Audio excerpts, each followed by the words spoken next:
Mesdames et Messieurs les maires, Mesdames et Messieurs les adjoints et conseillers municipaux, Messieurs les représentants des différents de la communauté musulmane, chrétienne et autres, Messieurs les présidents des chambres consulaires, Mesdames et Messieurs les directeurs et chefs de service de l'État, du Conseil général et des différentes collectivités locales, Mesdames et Messieurs les officiers généraux et officiers supérieurs, Mesdames et Messieurs les représentants des corps constitués, Mesdames et Messieurs les représentants d'organismes professionnels et syndicaux, Mesdames et Messieurs les présidents d'associations, Mesdames et Messieurs les agents du Conseil général, Mesdames et Messieurs les représentants de la presse, Mahoraises, Mahorais, Mesdames et Messieurs mes chers compatriotes. Tout d'abord, je vous remercie d'être aussi nombreux, d'avoir répondu présent à cette invitation des vœux que nous faisons année après année au Conseil général en cette début d'année. Je sais que cette pluie peut paraître et amener le désordre, mais nous savons que sur nos îles insulaires, la pluie est d'abord source de vie et donc de baraka.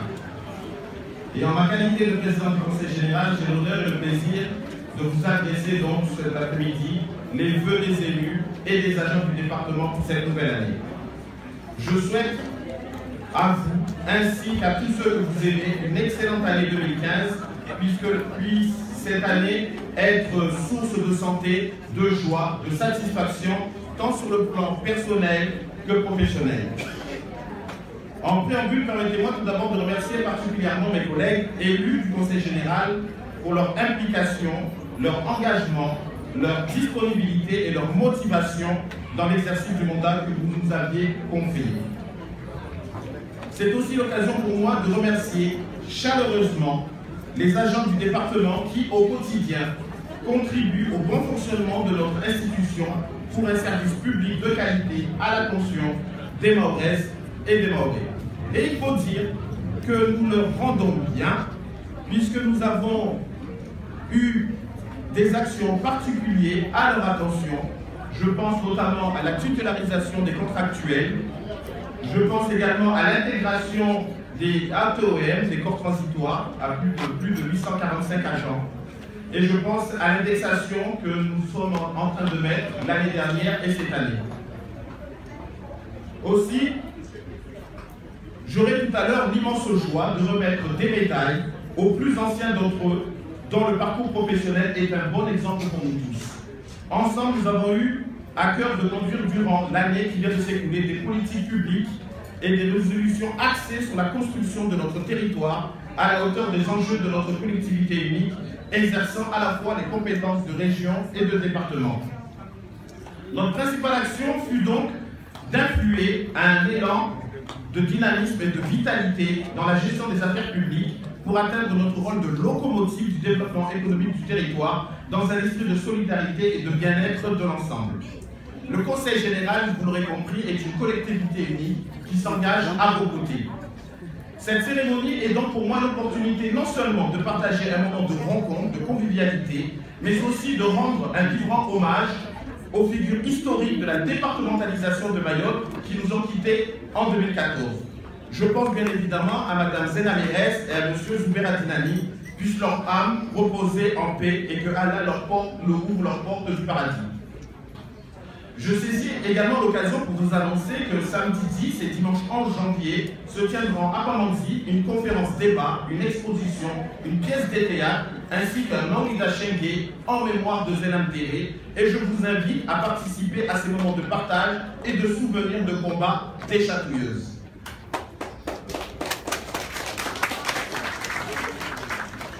Cette cérémonie de vœux est ainsi le moment pour nous de faire un point d'étape sur les enjeux socio-économiques de notre île et les rapides évolutions qu'elle rencontre. Ainsi, l'année 2014 fut une année cruciale, une étape clé dans une transition institutionnelle pour Mayotte. En effet, la longue marche vers le droit commun semble trouver son aboutissement le 31 mars 2011 avec la départementalisation et s'est vue consolidée par l'ancrage de Mayotte dans l'Europe comme 9e région ultra-périphérique au 1er janvier 2014. Ces événements ne resteraient que des titres si nous ne parvenons pas grâce à un travail collectif, à œuvrer tous dans le même sens afin de mettre en place des outils nécessaires et utiles à concrétiser de manière équitable et visible ces avancées institutionnelles. Je crois à nos institutions et à leur capacité à trouver des solutions de concertation pour construire ensemble un avenir meilleur pour nos administrés. 2014 a donc démarré sous des bons auspices avec le redressement de nos finances publiques. C'est le fruit d'une politique assumée, d'un travail courageux et volontaire de notre administration. Le département peut dorénavant se projeter vers l'avenir en investissant dans des projets importants de développement du territoire puisqu'il joue à nouveau de la confiance des partenaires financiers. De notre crédibilité retrouvée et de notre situation financière saine, nous avons mené des actions fortes pour relancer l'activité économique. Notre accompagnement des structures associatives a été intensifié et redynamisé. Nous avons apporté un soutien massif aux entreprises afin de mieux les accompagner dans leurs projets de modernisation et d'investissement. Nous avons aussi soutenu les communes de Mayotte en leur octroyant des subventions afin de faire face à des difficultés financières qu'elles traversent. Aussi, jamais le Conseil général n'a autant été présent auprès de ces collectivités et associations. Nous avons aussi une responsabilité importante dans la mise en place et l'établissement du taux de l'octroi de mer. 2014 fut la mise en place de cet octroi de mer. C'est un outil essentiel dont l'objectif est d'assurer l'emploi, soutenir la production locale et développer le territoire. 2014 fut également l'année de la mise en place de la fiscalité locale, un impôt pesant, mais ce n'est pas un impôt supplémentaire, c'est un pas de plus vers le droit commun et l'égalité sociale. 2014 fut enfin l'année de grandes réalisations en termes d'investissement pour le département. Tout d'abord, nous avons réceptionné la totalité des projets d'envergure que représentent le 9e FED et le 10e FED sous maîtrise d'ouvrage du Conseil général. Ces réalisations furent une belle démonstration de notre capacité à gérer avec efficacité des crédits européens. Notre crédibilité à l'égard de l'Union européenne a été renforcée. Rappelons que dans le cadre de la gouvernance partagée et conjointe des fonds européens entre le département et l'État, notre programme opérationnel a été validé le 17 décembre dernier par l'Union européenne. Sachez qu'en accédant au statut de région ultrapériphérique de l'Union européenne en 2014, nous avons donné à notre territoire une dimension supplémentaire à la fois géographique et économique. Le projet Mayotte-RUP est une expression d'une volonté politique unanimement partagée par les acteurs locaux, les autorités nationales et institutions européennes. L'entrée en vigueur de ce statut ouvre une nouvelle ère dans le développement de notre territoire. Aussi, il est à rappeler que la forte croissance démographique de Mayotte, avec un triplement de la population en 30 ans, combinée avec une immigration clandestine indénombrable, ont des répercussions sur nos besoins dans les domaines suivants. Je pense au développement d'un transport collectif interurbain et durable, la construction et l'entretien des infrastructures de base, la construction d'équipements sportifs et culturels, l'élargissement et l'amélioration de la couverture sociale et l'offre de soins, au renforcement des capacités de production de stockage d'eau potable. Je pense qu'avec des pluies aussi intenses depuis une semaine, je pense que les réservoirs sont bien remplis.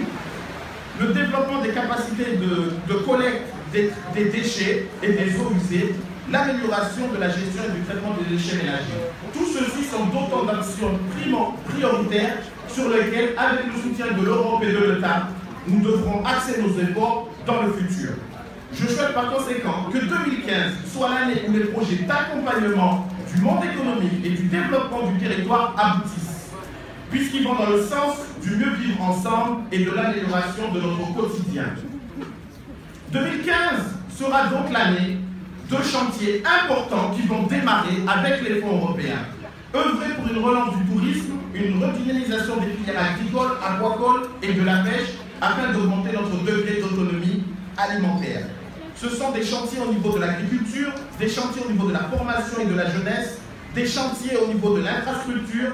L'infrastructure au reste, comme vous le savez, est en devenir et doit se construire grâce aux fonds européens afin de retrouver le standard européen et français. De même, nous allons développer la culture, le sport, les énergies renouvelables et les nouvelles technologies de l'information et de la communication grâce à notre schéma de développement numérique.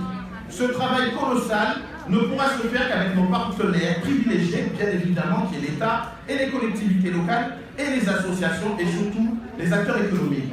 Les acteurs économiques, pourquoi? Car tous ces chantiers, tous ces projets, toutes ces perspectives ne pourront se réaliser grâce à nos acteurs économiques. Voilà pourquoi notre soutien doit être encore plus fort en cette direction. Par ailleurs, le département qui s'engage également aux côtés des associations devra continuer ce travail d'accompagnement afin que les acteurs économiques locaux puissent effectuer les investissements nécessaires pour créer les emplois tant demandés par la population. 2015 sera également l'année où ensemble nous porterons plus loin l'identité de notre territoire, tout particulièrement au sein de notre région. Notre ambition première est d'être l'ambassadeur de l'Europe dans la zone océan Indien et plus particulièrement dans le canal de Mozambique. Aussi, je souhaite qu'en 2015, nous ayons la reconnaissance à la fois de nos aspirations et de notre culture dans la région océan Indien. C'est pourquoi j'émets le vœu que la réunion des ambassadeurs français de l'océan Indien, qui s'organise depuis 4 ans sur l'île de la Réunion, puisse être organisée à Mayotte en 2015. Cela permettra une meilleure intégration de notre île dans les instances politiques régionales. Enfin, 2015, c'est négocier avec l'État pour que la solidarité nationale s'étende de manière plus marquante, plus forte et plus près de la population. Le département continuera à accompagner et à offrir les alternatives aux plus démunis et à informer les Mahoraises et les Mahorais sur les enjeux qui les attendent, comme nous l'avions fait en 2013 et en 2014 avec les colloques sur l'octroi de mer et sur la fiscalité. Avec pour objectif, bien évidemment, de défendre davantage les spécificités du territoire auprès du gouvernement et pour mieux préserver les intérêts des collectivités locales et de la population. 2015 sera pour notre institution une année où nous poursuivrons les efforts et que nous avons déployés jusqu'à présent. En premier lieu, nous devrons maintenir nos efforts en termes de bonne gestion de nos finances du département tout en répondant aux besoins de la population. Et 2015 sera également l'année où les actions départementales seront encore plus marquées en direction de l'action sociale, tout particulièrement l'action sociale à la petite enfance et à l'accompagnement maternel dans les PMI sera renforcée avec l'ouverture de certaines d'entre elles en 2015. Le département est parfaitement conscient de la fragilité du tissu social, du besoin de rattrapage national et c'est une préoccupation majeure qui nous pousse à poursuivre ce travail, ce combat pour la population de Mayotte, pour des lendemains meilleurs. Alors que pour 2015, je ne peux souhaiter que le meilleur pour Mayotte, mais pour que ce meilleur se réalise, il est aussi impératif que chacun d'entre nous se batte, chacun d'entre nous à son niveau, dans ses compétences, pour faire avancer Mayotte. Et je suis convaincu que le territoire de Mayotte atteindra tous les objectifs qu'il se fixe, car Mayotte est un territoire peuplé d'hommes et de femmes visionnaires qui savent se battre pour ce qui est juste et pour l'avenir de leurs enfants. Les anciennes générations ont pu déjà nous le montrer. Il nous appartient donc aujourd'hui, à nous, nouvelle génération, de poursuivre cet exemple positif qui nous a été légué par nos aïeux et certains d'entre eux sont ici présents. Alors, Mahoraises et Mahorais, je vous souhaite une nouvelle fois bonne année 2015 à toutes et à tous. Wahamwema, Wabaraka, Naunono.